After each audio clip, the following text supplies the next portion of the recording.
Imaginez un monde dans lequel, à n'importe quel moment, vous pourriez sauvegarder. Un monde dans lequel, à n'importe quel moment, vous pourriez revenir à une sauvegarde précédente. Ne serait-ce pas magnifique de pouvoir revivre des expériences passées, de pouvoir changer l'issue de certaines? Pour ceux qui ne seraient pas familiers avec le système de sauvegarde, laissez-moi vous l'expliquer. Une sauvegarde dans un jeu vidéo consiste à enregistrer toutes les informations d'un jeu afin de pouvoir y retourner plus tard. Cela permet de changer l'issue d'un événement ou simplement d'en revivre un qui nous aurait plu. Maintenant, je vais vous parler de 3 expériences personnelles qui vont me permettre de décrire à quel point ça aurait été incroyable d'avoir ça dans notre vie. La première consiste à un événement qui a eu lieu lorsque j'étais jeune, lorsque j'avais 12 ans, j'étais petit. Et c'est mon premier je t'aime.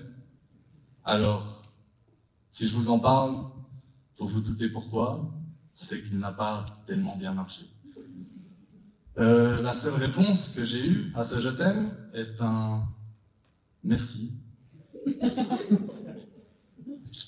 Ce n'était pas ce que j'espérais. Si seulement j'avais pu sauvegarder avant cette déclaration. La deuxième, quant à elle, a eu lieu lorsque j'avais 16 ans.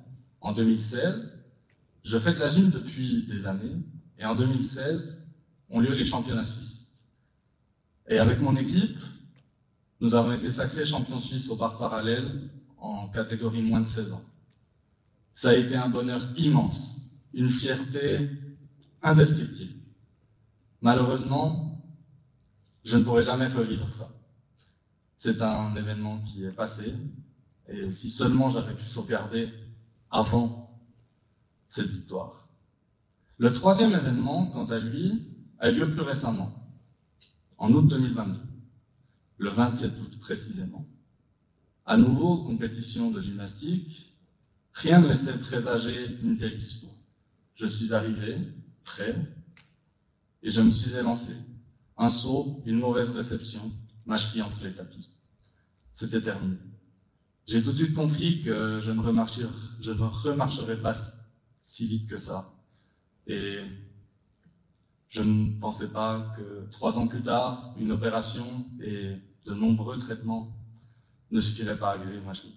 J'ai dû arrêter ce sport auquel je tenais. Vous me direz, oui, c'est triste, mais ce n'est pas un drame, c'est un sport. Alors oui, effectivement, ça m'a quand même coûté énormément personnellement. Et je pense quand même, malgré tout cela, que c'est une bonne chose que je n'ai pas eu accès à ces sauvegardes. Imaginez si j'y avais eu accès et que je n'avais pas déclaré ma flamme au début. Je n'aurais jamais appris à exprimer ce que je ressens. Si j'avais pu revivre cette victoire en boucle et en boucle et en boucle, elle aurait perdu de sa saveur. Et si je n'avais pas vécu cette blessure, je n'aurais pas arrêté mes études universitaires en sport, je n'aurais pas commencé la HEIG en ingénierie des médias, et surtout, je n'aurais jamais été là pour parler aujourd'hui. Merci.